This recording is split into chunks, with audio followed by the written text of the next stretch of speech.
This is the Mobile Tech Podcast, brought to you by worldpodcasts.com. Now here's your host, Tech Girl, Miriam Joire.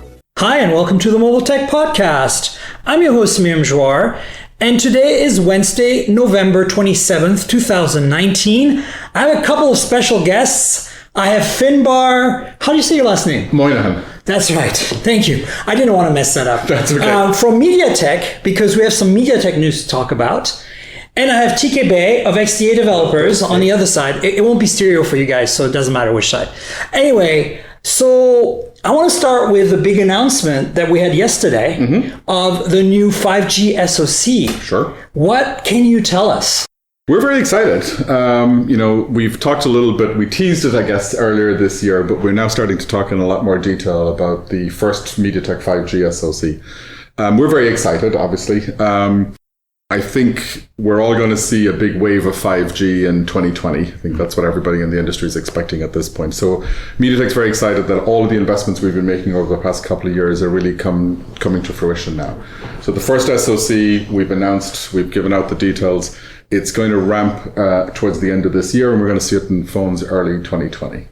So in terms of the market space, obviously the fact that this has 5G integrated and built in is a big deal. But let's look at the SoC by itself. Sure. How do you place that in the, kind of scale of performance? It's hard because, obviously you have the P90 at the upper scale. Sure. Does it compare favorably to that? Is it faster? Is it slower? Is it on purpose specifically designed a certain way to meet a certain market? Sure. These kind of things. Sure.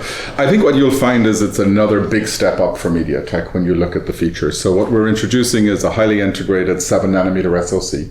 It's got the high-end application processing capability and a 5G modem integrated into the same single chip, right?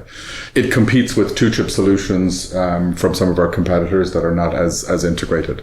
On top of that, we've really taken, I think, a step forward and step up into the higher tier capabilities with the new ARM Cortex-A77 CPU. We've got a 4+4 big little configuration with A77s and A55s. We've got a 9-core GPU, the new ARM Cortex, or the new ARM G77 GPU. And we've also done a couple of really cool things with an enhanced AI block that's going to give us much more AI acceleration, like double the performance of what we've had on previous devices. We're introducing 4K video capability, 60 frames per second, including the new AV1 codec that's going to become popular. So I think what you'll see is on the camera, on the video, on the AI, on the CPU, on the GPU, we're really positioning this again kind of in the flagship high-end space. Right. So, TK, I would love to hear what your thoughts on this. How would this compare? And you guys can both chime in. How would this compare to the P90 then? Is it still higher than that? Definitely. So this is really top of the line. Definitely. So it sounds like it's more closely, hitting around with the 855, some of the higher end other SoCs that we see on the market right now. I think the fact that it has a built-in modem, I think that's very exciting to have that solution, because you're not only just having to provide the SoC, but you're also providing the connectivity for it. Exactly. What I was wondering when I was looking at some of the announcements that I didn't hear, how's the coverage as far as global support? Is it going to work in multiple markets, or is it specifically made, let's say for the Asian market, there'll be a different variant for the US? Or? Yep, good question. No, we have a truly global 5G modem built into this. Now, we've been very clear that our 5G solutions are very much focused on optimizing for the sub-6 gigahertz flavors of 5G, which we believe are going to be the mainstream 5G volume drivers for the next couple of years. But in terms of the capability, the 5G modem has built-in support for non-standalone and standalone flavors of 5G, so it will have future-proof for when the network operators migrate to a full standalone architecture for 5G. In terms of the RF coverage, we've got band coverage for the FDD bands and the TDD bands. So for China, it'll be TDD. Again, in the US and Europe, it's going to be a mix of FDD and TDD bands. So we've got coverage for all of that. And we'll cover all of the bands from like the 600 megahertz bands that you have in the US, all the way up to the sub 6, 3, 4, 5 gigahertz bands that people will be using in other markets. So it'll truly be global. Yeah, which sounds pretty much in alignment with what we've seen with T-Mobile and Sprint, which I think that's where they're kind of focusing their big push with 5G, at least in the markets right now. Exactly. Sprint already, at least, but depending on how the merger goes through. Exactly. So they're very exciting, and the fact that we have a much more stronger GPU as well for gaming. It's definitely something that I can't wait to try, something that has that SoC in it.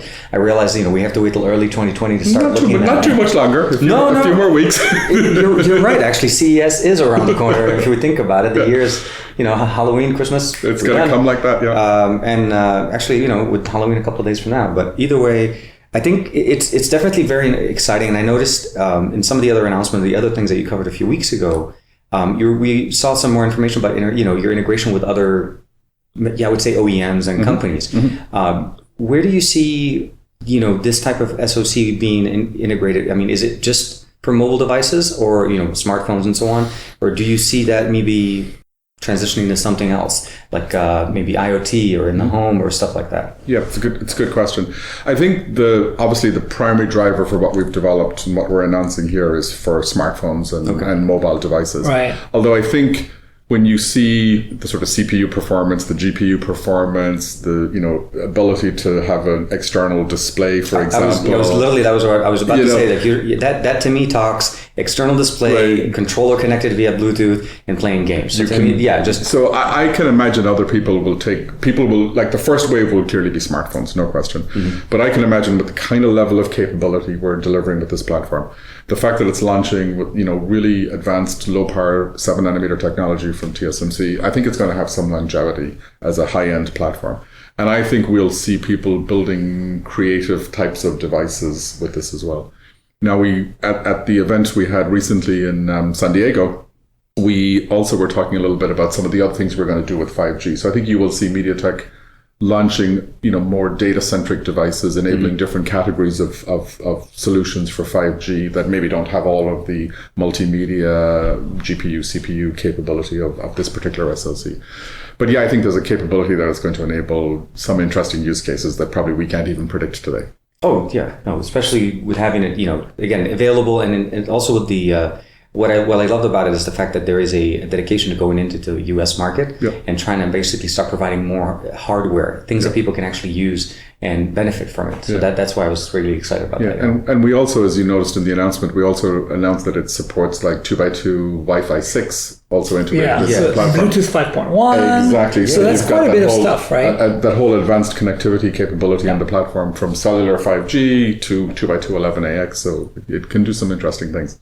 So what else does it bring to the table? How does it compare in terms of, pricing to the existing chips?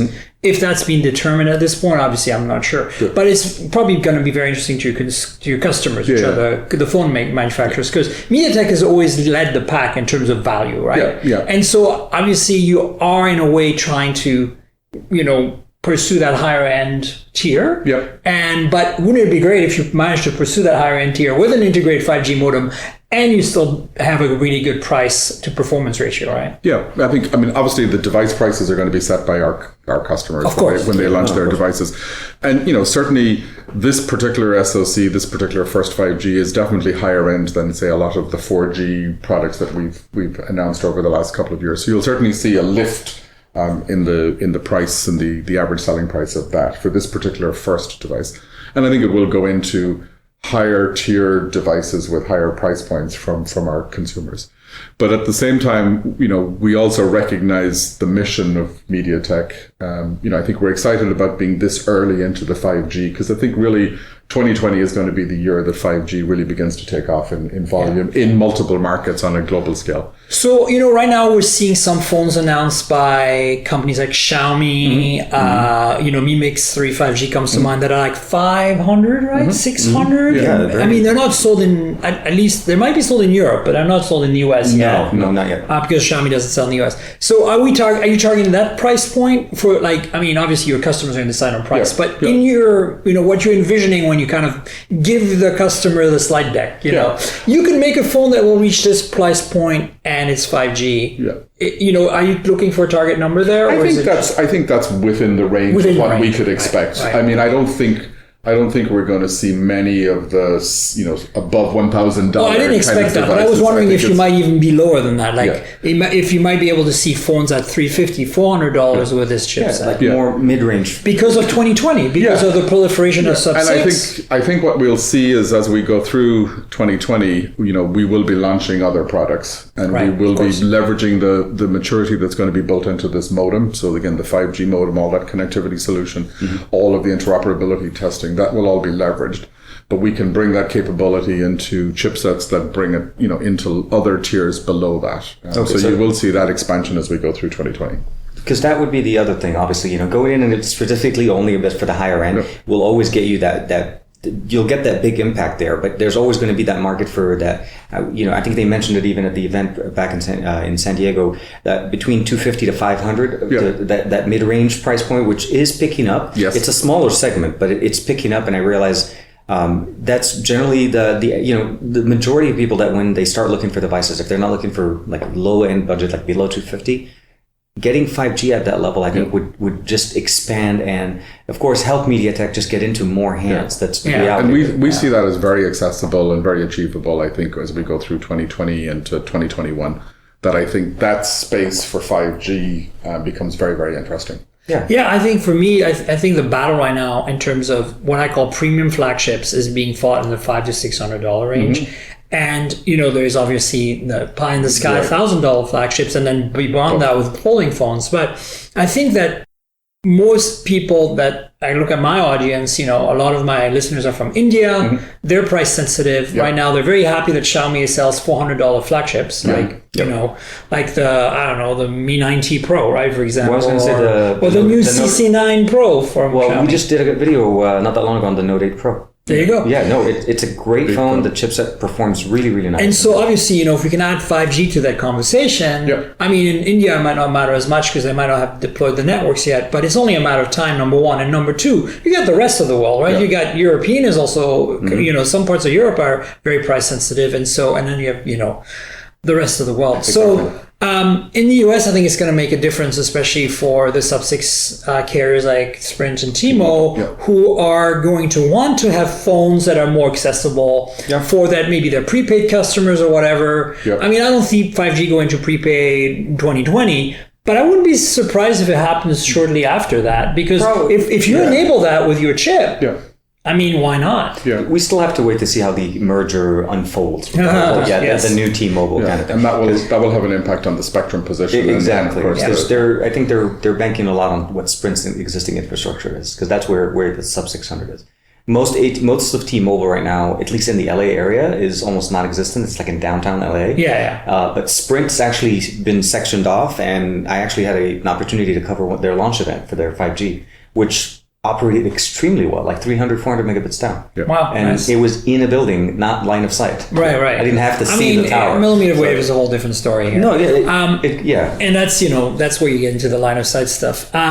So I'm wondering, in terms of the devices we can expect, like you mentioned that there are more products coming. I know you can't speak to future products, not where I'm not fishing. I'm just kind of wondering, like, where do you see the industry being in a year?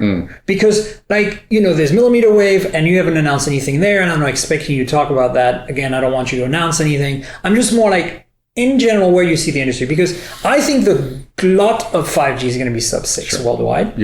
And obviously, you're well positioned with this new chip. But I also think that the glut of these 5G phones by 2021 is going to be in the $300 price point, right? Yeah, no, I think if you look at not just our view, but I think a lot of the market analysts' view over the last couple of months, they've really been starting to increase their overall global view of smartphones, 5G smartphones for 2020 and beyond. I think the forecasts have continued to creep up. One big factor in that, I think, is China. And China is really expected. I think we saw that they just announced the commercial networks at the end of October.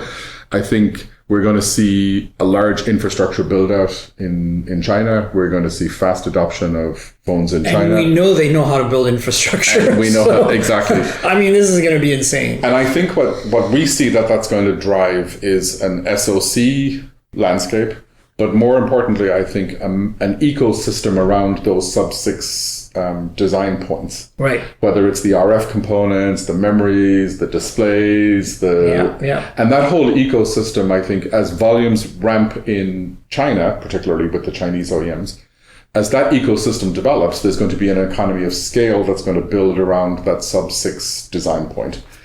Leveraging the modem, leveraging the capabilities, reducing some of the CPU, GPU, AI, multimedia features, you can expect SoCs that will start tearing down.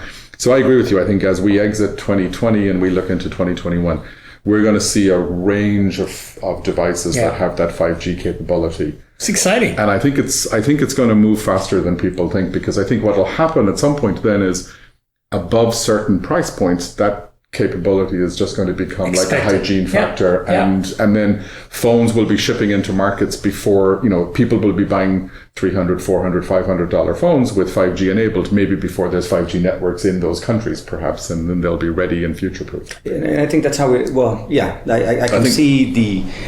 think that's going to be the goal, because the other thing that a lot of people will also realize is there's still a very strong 4G LTE network that is there. So even if you do, like as you said, get a device that has 5G, you're still able to rely on the fastest connection that you can get on LTE still in that area. Yes. And then jump over to 5G wherever it does get deployed. Roam or whatever. No, exactly. It's like future-proofing your device if it's not there. Yeah. And I think that's always going to be a benefit. And it's scalable. That was the other thing that I saw during some of the stuff that came out. It's scalable as far as like how much RAM you have, how much the megapixels on the camera. So we will see different flavors of it. Different OEMs doing different things. Exactly. Yeah. And that's great. So you also, during the presentation in San Diego and in the materials you've shared with us since then, you talked about dual 5G, dual SIM, dual 5G, right?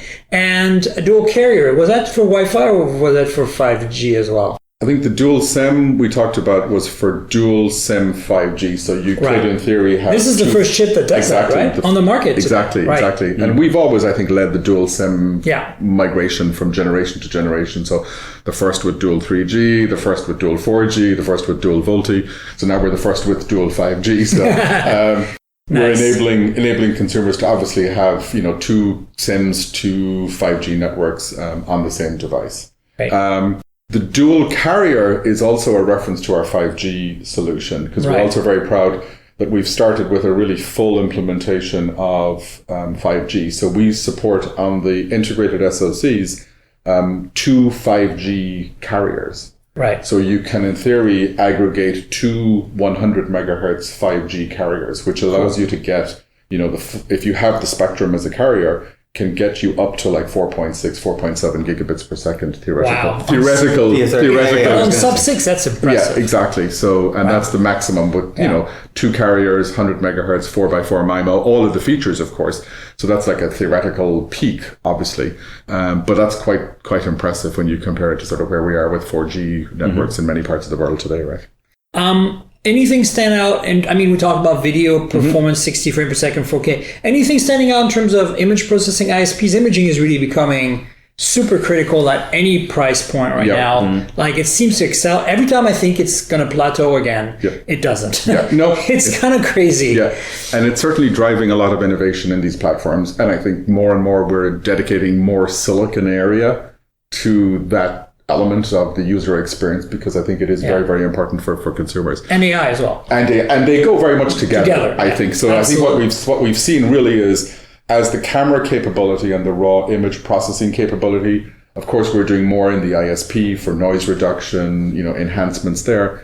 But I think very much, as you said, coupled with the AI to do those interesting use cases that people are benefiting from. Yeah, it's a great time. I feel like, this year I can't really recommend anybody spending money on a 5G phone, but I think it's going to change very quickly next year. In 2020, I think you're right. And I think you're part of that story. I hope so, in a huge way. So that's, I think, really exciting. In the US, I think, 2019 was very, very early. I think we had OnePlus 7T, and we had it was like literally maybe the 7T was not the 7T, sorry, the 7 Pro. 7 Pro. Yeah, so Sprint had that on one. Sprint, yeah. That was. And we have the Samsung ones, and they're all Snapdragon based. Yeah, no, but that's what I'm saying. It's very early, and I think that's the beauty of it. It's getting in there when it's still early. Exactly. It's not like we're flooded with 5G phones already. No. Yeah. No, but I mean, when people are going to want the floodgates to open, manufacturers are going to be able to open the floodgates, which is really cool. In 2020, I think you're going to see an explosion in the number of SKUs and the number of devices, and you're going to see an explosion in the volumes compared to 2019. Yeah. It's going to be a big step function. So, any final things you want to share about this chipset, and more importantly, or SoC, because it's really what it is,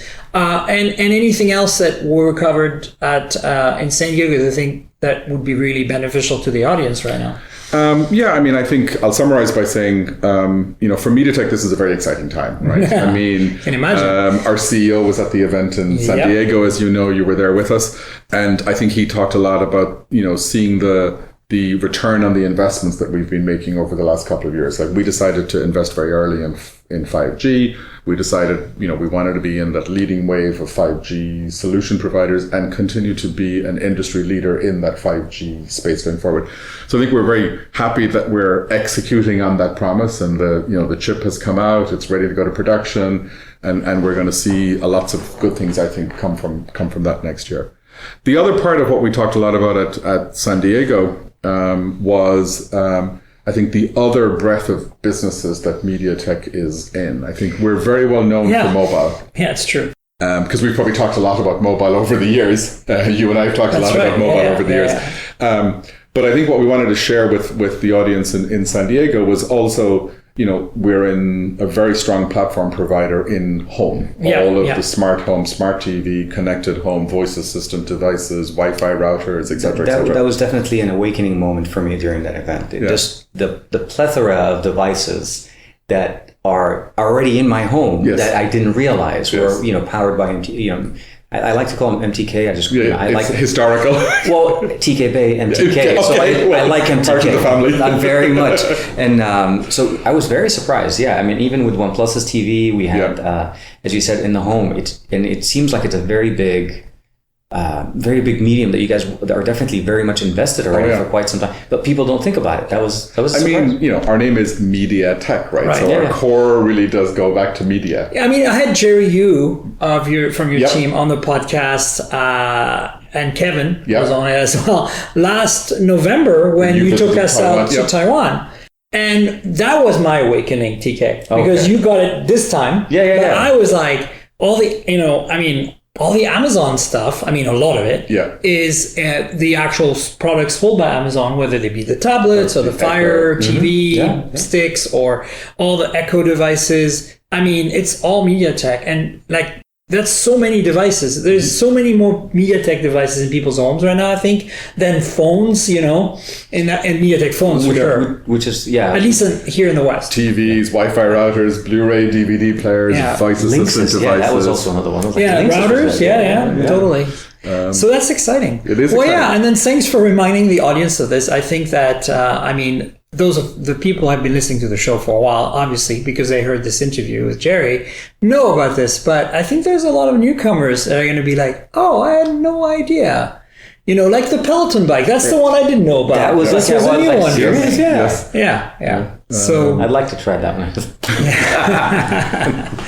So, that's thanks for sharing the details with us, Finbarr. I think this is going to be very exciting. I'm really looking forward to seeing how the 5G revolution actually really finally happens. Whether it brings us the applications or not right away, 4G took a while before it kicked in, and we don't know what it's going to be. They will come. Right. There's what we expect, and then there's what happens, which is all completely different. Exactly. But I think 5G is going to enable a lot of really cool things, and it's going to be a journey for many, many years as this rolls out with, sub-6 and then millimeter wave and all of the extra capacity and data that's going to bring. It's going to take some time. Great. Well, thanks for being part of that revolution with MediaTek, and thanks for being on the show. Thank you, Miriam. We'll have you on again at some point. I hope so. Awesome. Thank you. And we're back in the studio with some news for this week that I forgot to squeeze into the show, namely that Honor launched two phones this week, the Honor V30 Pro and the Honor V30. The Honor V30 Pro is pretty much a flagship type device, 6.57-inch IPS display with 1080p resolution, side-mounted fingerprint reader, Kirin 990, which is Huawei's highest end silicon right now, 7 nanometer, with built-in 5G as well. This has either 8 gigs of RAM and 128 gigs of storage, or 8 gigs of RAM, 256 gigs of storage. A 4100 milliamp hour battery with 40 watt fast charging and wireless fast charging at 27 watts. And of course, cameras are really interesting. This is almost a dead ringer of the P30 camera with a 40 megapixel f/1.6 main sensor that has OIS, actually slightly better than the P30 since it doesn't have OIS on the main sensor. 3 times optical zoom on the telephoto, which is an 8 megapixel f/2.4 with OIS, and a 12 megapixel, so slightly lesser resolution, f/2.2 ultra wide with autofocus, which means it can do macro shots. So that's almost the same as kind of a medley between the P30 Pro and P30. This is also that 40 megapixel sensor that uses red, yellow, blue pixels. So that's kind of interesting. Yeah, that's essentially the device. $550 US roughly for this phone. Really impressive specs, really impressive overall. Obviously, this phone is not going to make it to the US or to Europe at this point, since it doesn't have GMS. But you never know, things might change. Now, the V30 is a little detuned from there. It's got basically the same specs, other than the camera has no OIS on the main sensor and has a smaller 8 megapixel ultra wide without autofocus, so no macro shots. It also lacks the wireless charging, but it does have a slightly larger battery at 4200 milliamp hour, and it's $25 less in its 8 gigabyte 128 gigabyte configuration. There's also a 6 gigabyte 128 gigabyte configuration for about $370, which is actually a pretty damn good deal. Anyway, that's it for the news that I forgot to squeeze into the show. So now back to San Diego. So TK, thoughts on all this? Are you excited? I think this is exciting. I'm very excited about the way the way they're implementing it, the way they're bringing it in, is changing the way I've always thought of MediaTek or MTK. Right, we've always looked at the SoCs in the past that they've always been more budget friendly. Their performance has always been kind of geared to that market, and they're literally jumping up to the 855. And hopefully we'll see. Obviously with the 865, what comes up next year. But my thing would be is they're definitely stepping it up. They're going mainstream. I mean, Qualcomm did announce an integrated SoC as well with 5G, but I think we haven't really heard too much since then. It's just the presence right now. And they're so stuck. I mean, not stuck is the wrong word. They're so invested in millimeter that it complicates things significantly. It does. Maybe I'm wrong. Maybe Qualcomm will surprise us at the summit next week or whatever it is in Y with a chip that it does sub-6. Oh man, that would be... And it's priced accordingly. So it depends on what. So that's the thing, right? You can only know what's already out there, and I think that's where the approach that MediaTek has taken in. That's why I think we saw some of the benchmarks with the numbers that we looked at. They're kind of placing themselves in that market around what's already out. But for them to try to get into the U.S. market, and I think did I remember correctly? Q1, Q2. So hopefully we'll start seeing some hardware with the new SoC. Yeah. Because they're already in the market. That was the other thing. Yeah. As Finbarr said, being in the Alexa ecosystem, being on the Fire Sticks, being in a Peloton bike that people that is selling like hotcakes with the price point that it is. I'm really excited. I want to see how it performs. My main issue or my main concern would be is how this battery life is going to be, especially since this is Gen 1, right? How does it work with battery? That's something we saw when we were running it on, even with Qualcomm with their. I mean, that's the big unknown right now. Until we have 5G, devices to actually start looking at it. But I feel like this seems to me almost like, I get the feeling that if you look at the modems that have been released already, I think this is Gen 3 of sub-6. Think about because here's the thing. The thing that all these companies like MediaTek and Qualcomm, and even the people doing the base stations like Nokia's and the Huawei's of the world have been doing really well this time around, is they've done the first gen as a non-release. You know what I'm saying? Okay, Like they've really proven the technology and the network and put it out there and tried it out. But way more, I feel like 4G, they dumped the Thunderbolt on us, remember? The HTC Thunderbolt, and it was just on Verizon, it was just a mess. Yep. Like, I mean, there was nothing wrong per se with the phone. It was a great HTC phone for the time, but you could really tell that you were being a guinea pig.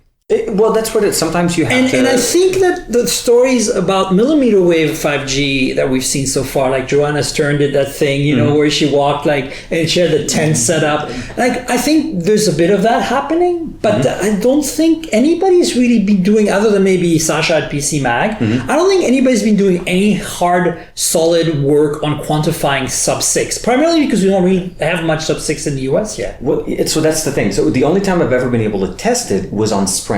So I actually have a OnePlus 7 Pro 5G on Sprint, and it doesn't.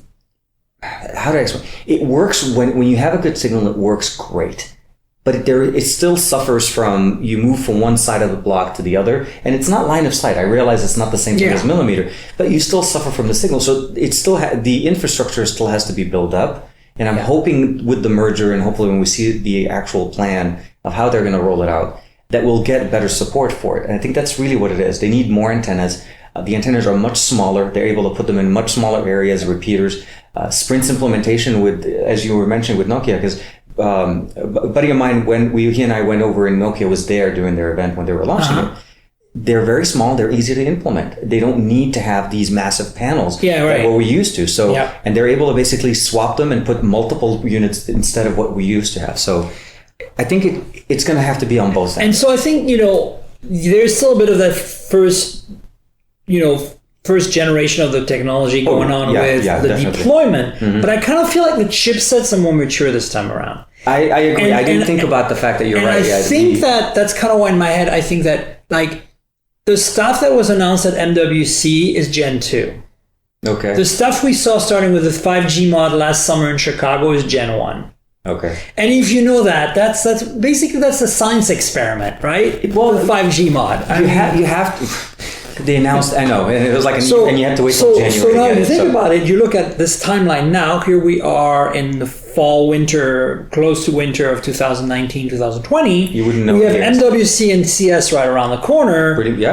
I think we're seeing this is Gen 3, and I think that MediaTek's is launching a Gen 3 modem here. My hope is that it's been optimized enough to not sacrifice battery, because Gen 2 still sucked up a lot of battery. Oh yeah, Gen 2 is still pretty bad. Yeah, so my hope is that they find a balance, big enough battery, and be able to power all of the stuff. Because 7 nanometer does great, but it's the modem that's going to kill it, because it's when you don't have a strong enough signal, your phone keeps searching for signal, it's running double time. It's like you want to be in that perfect signal area so that your phone actually has longer battery. So that was one thing I didn't hear from them, but I guess that would be something we have to wait to see how the actual OEMs put the SoC in there, right? Because they're the ones who have to put the battery. Yeah, and I'm hoping we see some. I want to see some phones that are really doing some cool stuff in other ways that incorporate this chipset, rather than right now you look at there's like a proto design for each price category, and MediaTek kind of only appears up to a certain point and it doesn't continue beyond that, whereas Qualcomm is kind of everywhere. Well, and I kind of want to see, and then there's a bit of Exynos in there that's dying out. Exynos but what I want to see is I want to be able to say here's a $650 phone with this chip that also has penta camera in the back and But that's the thing. I think that's the reality. I think they can actually hit that market. I hope so, because that's where they've been succeeded in the past. That's why I'm excited about this. But like I said, we have to just see again how does Sprint, how does how does Sprint and T-Mobile handle it? How does the OEMs handle it? And what do we see on the market? And it's a tough sell in the US because people get their phones subsidized and don't care that the phone is $1,000. So then they're going to go, they're starting to care maybe. I think it's still a little tricky, right? Yeah. Because look, we both love the OnePlus 7T. Right now, that's one of the phones you want to recommend the most, right? One of the best. Agreed? Hands down. How many non-early adopter tech-savvy folk do you know have bought a OnePlus 7T? How many people have you randomly met that have bought a 7T or a 6T at a T-Mobile store not knowing anything about it? So I'm going to be very honest. I know he didn't buy it at the store, but I only know one person that actually has and bought a 6T and upgraded from a 5T. Well, so they were already in the ecosystem. They were already in the ecosystem, but it's hard to sell it. I'm not sure that's happening much. Like, I am very excited to see OnePlus's partnership with T-Mobile. I love and Sprint, but I'm not sure that they're selling that many phones through walk-ins. I think the phones they're selling are to people who listen to our shows and watch our thing and cannot afford the unlocked version full price. And they want to get the deal, and they walk because T-Mobile has the deal. Well, not only that, T-Mobile also announced that they're going to get the McLaren edition. Yes, Pro. So I'm actually super excited about that. Let's talk about that real quickly because this is a while ago now, about a month ago. Yeah. But I am not very happy, as you know, with the Pixel 4. I mean, I shouldn't say that because the camera still blows me away. Even though it's missing that ultra-wide, I'm sorry, Google, that ultra-wide is missing. I could have taken much better photos tonight at sunset if I had had an ultra-wide. Just deal with it. But I'm thinking that I need a phone right now that will work with my banking apps and my other bio-authentication apps because I don't see the banks caring and updating just one phone that exists or set of phones that's using the new APIs. They're not going to care, and Google's going to supposedly force it to happen, but how they enforce that? It's not going to happen. I agree. Right? It's going to be it's a tough. So I'm thinking that until this matures a little more, maybe I can switch to a Pixel 4 permanently because I'm still my 3 XL right now. In around the time of after Mobile Congress or something, like around the 4 XL. Yeah, and then in the meantime, I can try this 5G world by getting the McLaren OnePlus 7T Pro 5G edition. Impatiently waiting for the McLaren edition.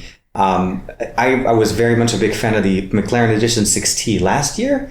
That's when they started, showing us the faster charging. So it was a surprise, and I can't wait. I just want them to say when. That's what I'm let's see. I have a feeling it's going to coincide with that December 6th rollout that they've announced. I'm pretty sure it's as they formulated. And maybe as we're speaking right now on November 27th, we may have the devices. We can't tell you though.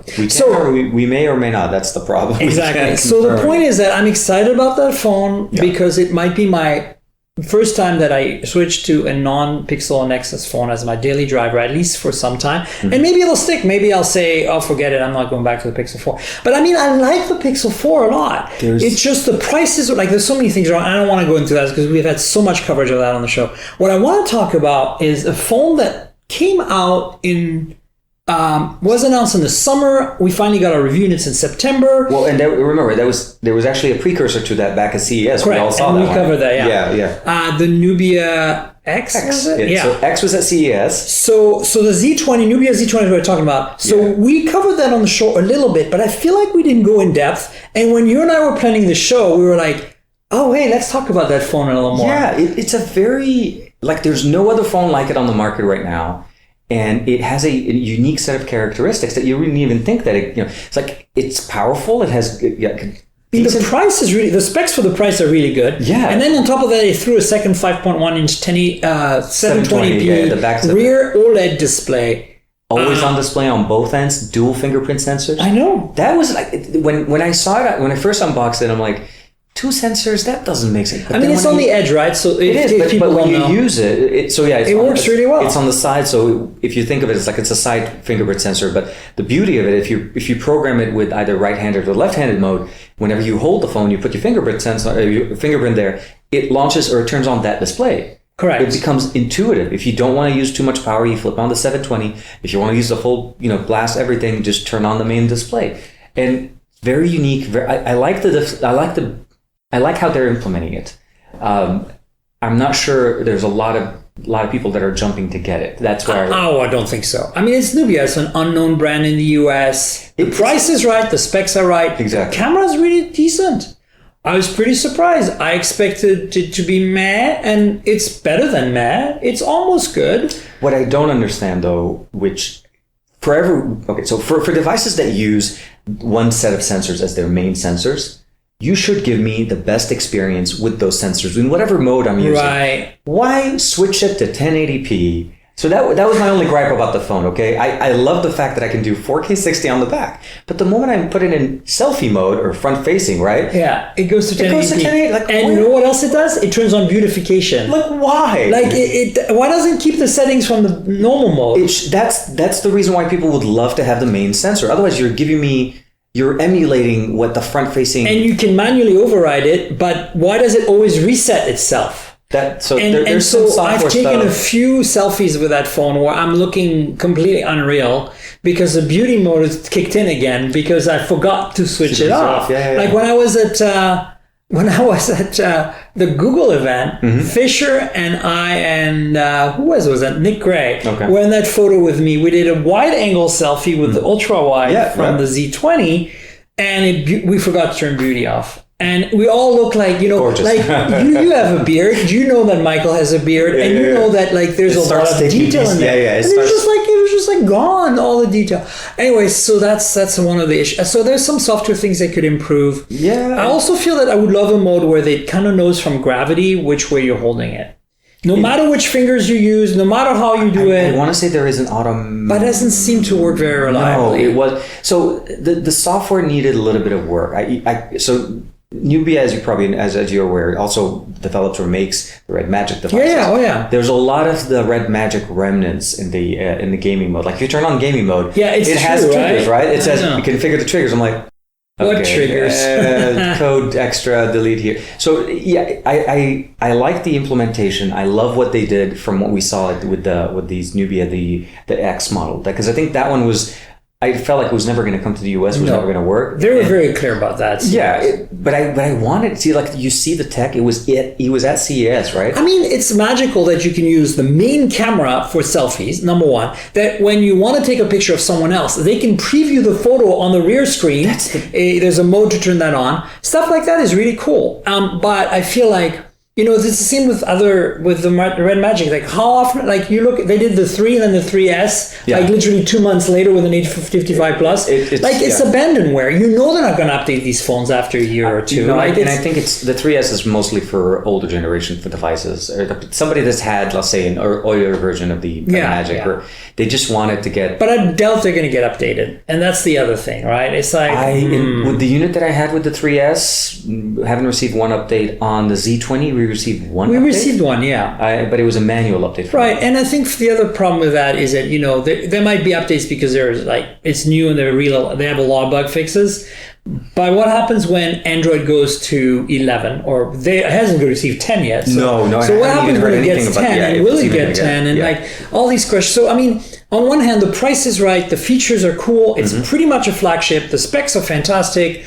Battery life is pretty decent considering it has 2 displays. Well, because it's on both sides. There's other boneheaded decisions in there that are like, let's have the default eye, mode turned on for the rear screen. But like that weird yellowish, and I thought that was a coating on the glass. That was exactly what I said. I had to dig through a million menus to figure out that they had turned on this night mode, basically, where everything is yellow. Eye optimization. And I emailed them and I said, why is it yellow by default? They're like, we feel that's the right thing to do. That way people can have a night mode screen ready to go anytime they want. Tell us it's a night mode screen. Don't make it so like we're going, like something is wrong. Yeah. And then you can change it and say, I've been playing with every phone since 2005 and it took me several days to figure that out. Okay. So they must have heard your concerns, because by the time I got the email or I got the announcement from it, was in the email from me. It says, oh, by the way, the back display has this setting on. And I read it and I forgot about it. And I was doing the unboxing and I was like, that display looks off. So I went back to the email like, oh yeah, setting is on. So I did my unboxing video and I was like, whoa, something's wrong with that rear display. That's why they pinged me. They were like, well, we looked at your video. Do you know you can change that? I'm like, yeah, I figured it out 3 days later. But before my video was done, I didn't figure it out. And that got published with that stuff because I had no idea. You just need to tell. And also, why is it a default mode? That's what I don't. Or if you are going to make it as default, put it as part of the setup process when you're turning it on, right? Right. Do you want the that onboarding? On? Yeah. Exactly. You don't turn it like beauty mode. Give us the option to turn it off and stick to it. Remember the setting. So I think there is some software optimizations that they can do.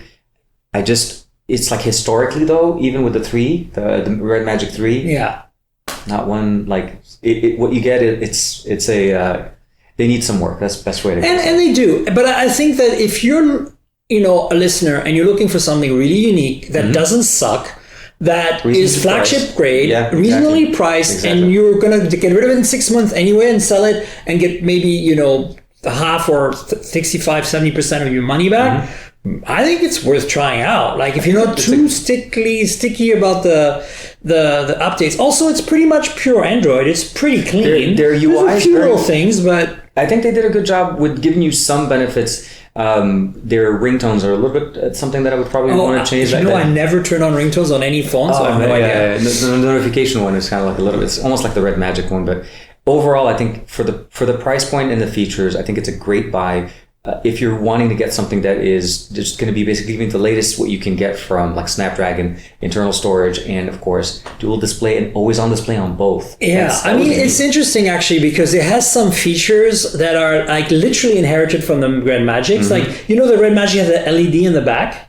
That like the LED, the strip that can be animated. They have an equivalent of that for the back display in the modes, in the settings. Oh, I didn't even. Yeah, they emulate what the Red Magic Mars phones are doing with their rear light. On the rear display of the Z20. See, you've had that phone we've both had that phone for 2 months and you're learning new things like that. It's exactly like that. That's what the software is like. They need better organization. So I recommend you take a trip down memory lane or down discovery lane and go through every setting on the phone on every app that they supply because you'll be blown away at how weird this stuff is. It is different. For sure. That would actually be a nice thumbnail. Yeah, to show the phone there.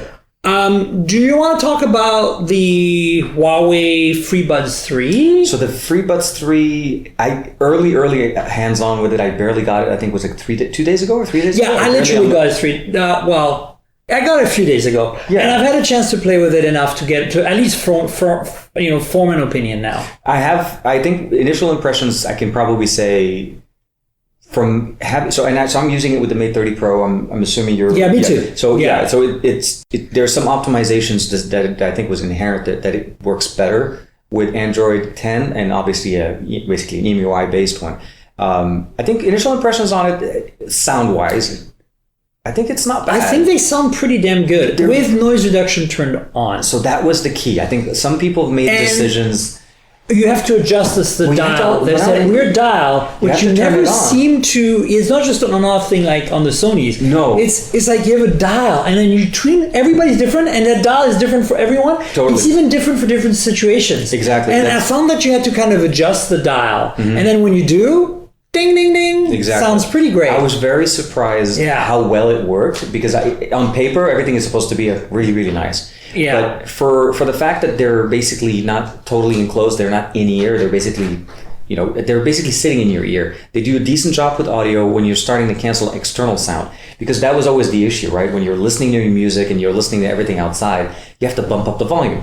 Noise cancellation reduces that factor, so you don't have to go up really high on the volume. So I like that factor. I'm surprised. Like when we got briefed a few weeks ago, I was like, "Oh, this is weird. They look like normal." I mean, I hate to say this, but they do look like normal AirPods. Yeah, Gen 2. I mean, right?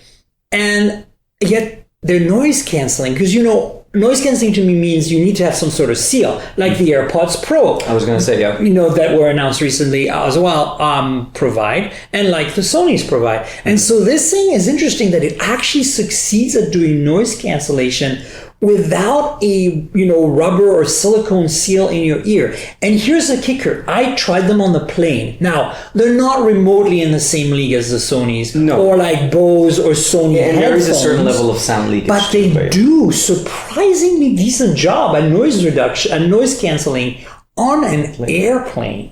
Yes. And they're not sealed. You fine-tuned it, right? I had to fine-tune it. And I had to fine-tune at different altitudes, which was really interesting because the pressurization was changing. It changes, yes. Exactly. But once the pressurization was stable, it was solid. Yeah. So it was really interesting to me that I had managed to get, I mean, it wasn't enough to, not even in the same league as like, what people use in airplanes normally. But the fact that they managed to do a decent job on an airplane was really surprising. And then the sound quality is good. And as you said, you set the volume lower because it's better. So you don't have to deal with, no, exactly. You don't killing have your ears. That's the main, that was always my main issue with this style of earpod or headphones, because yes, it's great that you can hear the outside, but when you're listening to music, you're having to jack it up. Plus, everybody around you is listening to the same music you're listening to.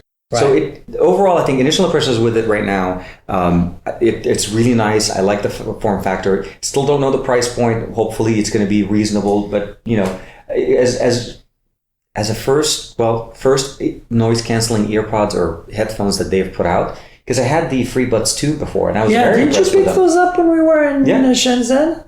It's when you're in Shenzhen, you have to pick stuff up. You have to. I know. You walk into one of these stores and like it's just tech galore that you'll never be able to buy in the US. I know. So anyway, I like them. I think they sound much better than I expected. I'm a bit of an audiophile, and that's the thing I was for sure going to be like, this is not going to meet my standards, and that's okay. This is not a pan on Huawei because you know what? I'm really hard to pick. I'm pretty picky, but I'm surprised to say that they're, I think, very well EQ'd out of the box. Oh, yeah. You don't have to tweak them. But you do need to get the app. You need the app. You need to turn on the noise reduction. But I've also tried the app with the Pixel 4. I haven't tried them with iPhone yet, but I've tried with the Pixel 4, and honestly, there's also Android 10, but it's not EMUI 10. No. So there's additional settings in your Bluetooth setting for EMUI 10. Yeah, I saw that. So it's a very. But other than that, it just seemed perfectly fine. Honestly, I didn't test latency because they made a big fuss about latency being very low, and specifically low with EMUI 10. So for me, it's not gaming or whatever. I just turn it on, trying to listen to how do they sound as music. Because what I do is I turn on YouTube and I turn off the screen and I just listen to the videos like long form. So it's usually, and then, the charging case isn't too big. It has wireless charging. It has a nice little pairing button. It took me a while to figure out that there was a pairing button there because you can almost not see it, right? Right. Yeah. Because with the flip open pairs perfectly fine with the P30 Pro. But for the Pixel 4, I'm like, And then I finally found the button. Well, I just kind of looked around a little more detailed attention to the case. And also, the app also tells you. So if you try to if you install the AI app on a phone that is not an EMUI device, and you try to manually add the buds themselves, it actually does a good job of telling you. It says, go there, and there's a button to reset. That's how I found it. I didn't actually look for it, because I looked around the case and I couldn't find it. Yeah. No, did you get the black ones as well? Yeah, and oh my God, fingerprint magnets, they're pretty bad, right? Mm-hmm. So that's the thing that I found was, the thing so far that I'm like, I'd want them a different color. I think white would be better. Just because it's like the case is disgusting already after like 2 minutes, right? Yeah, no. But other than that, honestly, the noise canceling is great. The sound quality is great. They feel comfortable in my ear. And the battery life, obviously, I haven't really played with them long enough. The problem with testing headphones, especially headphones that, can have good stamina like 4 or 5 hours, is I really need to use them for a while, and that hasn't really been happening right now. So we'll see how that goes. Tell me, what are the devices that have really kind of tickled your fancy in the last little while? Did you ever get your hands on a Chromebook? The Pixelbook Go? Oh yeah, I use it on the daily. It's great. We talked about it a few shows ago, and I really like it. I'm still using it a lot. So yeah, for me, the thing about the Chromebook. The Pixelbook Go is that I'm a longtime Chromebook user since day one, since the CR48. Yeah. And so I've had pretty much every device that Google's made since then. Okay. Including that very first Samsung that they did, like the very first Atom-based Samsung, the first non-CR48, the first commercial Chromebook. But the point is that I've gone from an original Chromebook Pixel to a Chromebook Pixel version 2 to a Pixelbook, and now the Pixelbook Go. And I feel like it hits, I think the keyboard is probably the best of any super quiet, very any Chromebook I've ever used. And there's a lot of good Chromebook keyboards out there. And the speakers are incredible. Exactly. The trackpad is very good. Mm-hmm. The display is the thing that I haven't seen the 4K display, and I obviously don't think I want to spend that kind of money myself unless I bought the pink one because it's pretty awesome.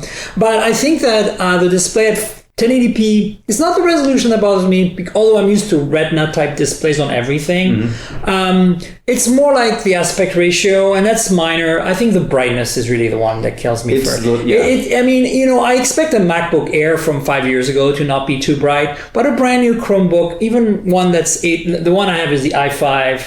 I think that's what they sent us. Yeah, so it's like the step up from the. It's like 849, and at 849, I expect 500-600 nits. Not I don't. Maybe that's what they spec it at, but it doesn't feel that way to me. It needs. So that would be about the only thing about it is the brightness on it, and for me, sometimes touch sensitivity on the display doesn't. Like I actually try to hit it. I know I'm touching it. I'd have to do it a couple of times. But still, overall, I think the usability, the form factor, the battery life, the fast charging. The fast charging, you're right. Thing charges so quick. I know. And the battery life is insane. So at the since we're talking about our friends at MediaTek today, at the MediaTek Summit in San Diego, I used it during that entire day of briefings, and I finished the day at half battery. Yeah, no. It was on almost the whole time. It's amazing, and for me, Chrome OS offers us that marriage between Android and basically Chrome as the browser, right? So for me, I love it because I can run all my 90% of my Chrome, my Android applications on it, and I can still run Chrome. It just runs everything, and it lasts forever. There's no way to go wrong. If there's anything I would love on it, maybe a USB-A port. I know you shouldn't. But it's just, sometimes it's not going to happen with Google. It was mostly just because I'd like to be able to, because I have so many A to C. C to C are very rare for me. So it's like, but otherwise I think the Pixelbook Go, I think is a definite winner. Definitely much better. It's not as high, the display is not as high quality. You don't have any pen input, but you're getting the 16:9 aspect ratio, long battery life, great speakers. So and touch compatible. Touch compatible, yeah. No, it's for me, when I got the Pixelbook Go was right around the time my time with the Galaxy Fold was over. Yeah. So I was yearning for that bigger display on my phone. That kind of filled it in for me. I was like, I can carry this. It's really thin, fits everywhere.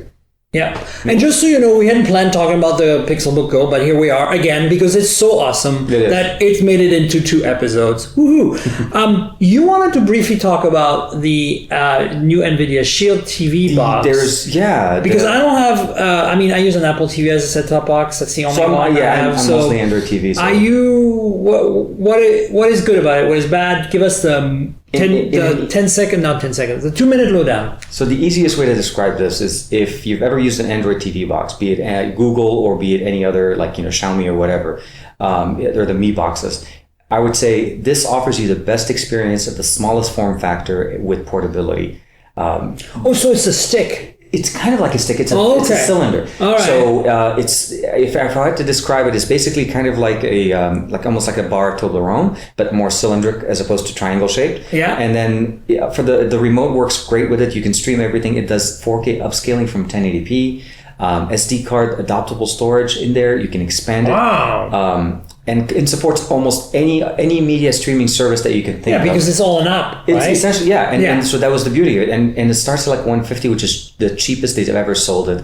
So for me, I've been playing with the Pro and the standard Shield for the last couple of weeks, working up on my review, and it just keeps surprising me. And NVIDIA's motto for the longest time is supporting their buyers, and they're still pushing updates to the first generation of NVIDIA Shield TVs. So very impressed with it. If you haven't had a chance, or if you do get an opportunity, definitely check out the streamer. The standard NVIDIA Shield TV at $150 is actually really nice. Sounds good, and the price sounds pretty damn good at $150. Oh yeah, no, I can see they're pricing it for the holidays. I can see. So before we go and do our outros and then tell everybody where they can find all of our content. Quick fire, rapid fire, since this is a bit of a MediaTek show. What's the last phone you reviewed that had a MediaTek chip? Is that a quiz? Is a tough question? That is a tough question because it's been a while. Okay. It's been a while. So I personally haven't, so I mentioned the Note 8 Pro. That was something, one of my other creators over on XDA that covered it. The last phone I covered that was MediaTek was a Speed, I think it was the Speed 3. It was an EU phone that had a MediaTek chipset that I got introduced to them when I was at MWC. Right. So it's been a while. Okay. And I'll be honest, but that's for me. It's mostly just availability. Like I said, it's available in a lot of the IoT things that we didn't know was there, but hardware-wise in phones, it hasn't really. I think we should much. bug them about getting some Reno 2Z P90 phones. I saw the Reno 2Z and the Redmi Note 8. I want to say they had a table there. So anyway, you guys obviously can't see it. But we'll ask. For me, the last one I played was the Ulefone Armor 6E, which I wrote a story about on Android Police. It's a rugged phone with a P70. But anyway, it's a mid-range phone, $200-ish. It's a rugged phone though, like milk spec and IP, super crazy IP. The cool thing is that I took it to Burning Man as my work phone. Oh, okay. Like rugged work phone. And it was awesome for that. Okay. And then prior to that, I played with an Oppo A3. Oh, that's right. They did have, I think when we were starting the MediaTek that event, was a year they showed ago. Some of your clips. Yeah, you and Kogan. So when we were at the MediaTek visit in Taiwan in November last year, 2018, they gave us some MediaTek phones to play with. Well, one, the A3. Okay. So anyway, tell people, if you would, where they can find your content on the internets, all your handles and other good whatever it is. So most people can find me on XDA Developers, either on the portal, the website, or on the YouTube side. But you can find me as TK Bay on YouTube, as well as TKDSL8655, and I'm sorry for that one, on both Instagram and on There's Twitter. A nerd joke in there somewhere. It was a long time ago. I carried it, and I just don't want to get rid of it. But if you actually type TK Bay on any social event, you'll find me. It's hard not to recognize the beard. And you make great videos. People should subscribe to the YouTube channel. Oh, yeah, please. And read your stuff on XDA. I appreciate it. And you know where to find me, folks, on the internet. I'm at Tankgirl. That's TNKGRL. That's without the vowels. So like comic book character Tankgirl, drop the vowels, boom, there you are. You should comment about this podcast on Twitter. That's where basically the whole conversation happens. And finally, you should definitely check out the Instagram for some photos of phones and photos taken with phones. There's also a YouTube channel for visual content to go alongside the podcast. If you want to see the phones that we just talked about, the devices we just talked about, there'll be some videos on my channel, youtube.com/MiriamJouar. Spell my full name. You can see my full name on my Twitter account. If you listen to the podcast, like you happen to just land here, mobiletechpodcast.com is the URL, and there's an RSS feed there. But most importantly, I think most people just subscribe to like Google Podcasts, Apple Podcasts, Pocket Casts, Overcast, maybe Spotify. If you are one of those people, please do me a favor, rate the show, and then rate and review and all that good stuff. There's also reviews you can do. This really helps the channel, right? The other thing that helps the channel is to support our sponsor. We have a longtime sponsor, that's audible.com. And Audible is awesome. It's the place to go for audiobooks. If you like to listen to books instead of reading them, maybe you've got a good reason. Maybe you do road trips a lot, or you're a delivery driver and you're behind a car all day and you can't read physically, but you want to be entertained. They're the place to go, audible.com. They have great selection of books read by the authors, and the best part is that if you join, there is a special deal that supports the show and gives you a book to keep after your 30-day free trial. So you can either stay after the end or leave. You still get a book for free and you support the podcast. There'll be a URL in the show notes below. Please click through to support the podcast. It's audibletrial.com/mobiletech. That's audibletrial.com/mobiletech. And I want to thank Audible for being a long-time sponsor of the show. And also I want to thank Finbarr for being on the show earlier. But I want to thank TK for being on the show for like, I don't know, the second or third time or something. Yeah, in person finally. That's right. Good times. It's better to do it in a hotel room together. I was going to say much better than the last time that we were Absolutely. I was outside and yeah. We're going to do a show next week, so stay tuned for that. And until then, cheers, everybody. Bye-bye. This has been the Mobile Tech Podcast with Tank Girl, proudly presented by worldpodcasts.com. You can visit us online at mobiletechpodcast.com.